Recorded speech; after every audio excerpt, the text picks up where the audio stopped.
Hey guys, my name's Hannah and today I'm going to be doing a care video on ball pythons. So first, let's start off with housing.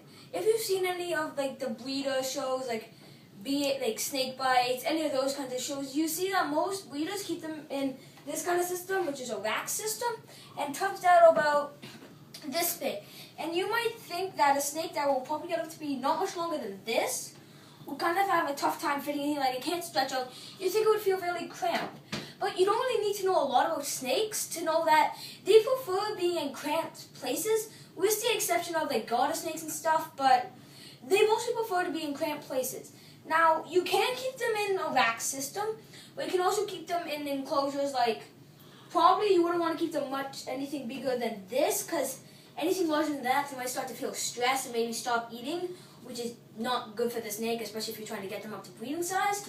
But what I would recommend is probably something about this long. I'm probably thinking this is probably around maybe 15 inches by 40 inches, maybe?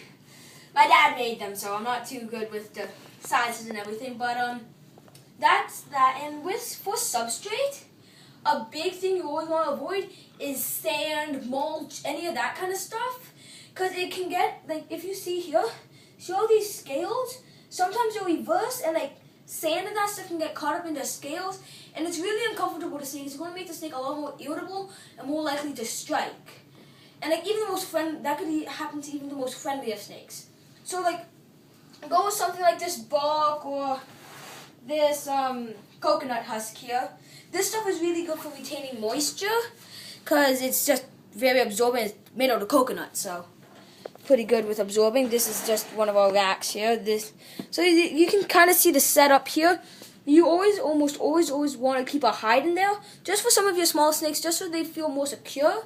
And sometimes you can put some plants in there, but again, of course, with any life form, you need water. But yeah, that's Candace. She's our little entry girl. She's a little bit mean, much meaner than most of our snakes that we have. And do be warned, if you guys do get into breeding, don't be scared. It's not that the babies are mean. It's just when they first hatch out, they don't know you. They think you're trying to eat them. So but most ball pythons, once they get up to be probably around this longish, once they get used to you, they're going to be dog tame. As you can see, Stacy is here, absolutely dog tame. She's never strayed at anything but food.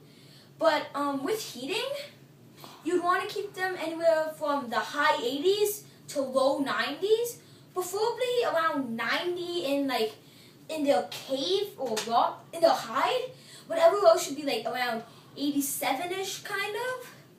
And I know a lot of people do say, oh, ball pythons are ground snakes. If you put a high log in there, they're not going to take advantage of it. It will pretty much just be in there for decoration. But I've seen it myself.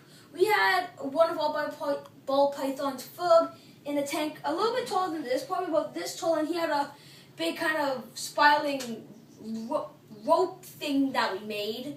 And he'd always slither up there, just kind of bask. And it's not so much that they're actually using it, it's more so just that they're heating themselves up. Because, as you know, they're all cold-blooded animals, so they need a lot of heat. And also, you don't only want to give them a ball, but you should also always give them a heat mat too. And always put the heat mat on the warm side, not the cold side, otherwise you can get the water evaporating really quick. And it's going to be a pain in the butt to constantly be filling it up. I should know, I've made that mistake before, so trust me. And something pretty interesting about ball pythons, as you can see, if you've ever looked up just a random picture of a ball python, this looks nothing like what normal ball pythons look like. Normal ball pythons look similar to what Candace looked like there. This little girl here is Stacy, and she's a firefly.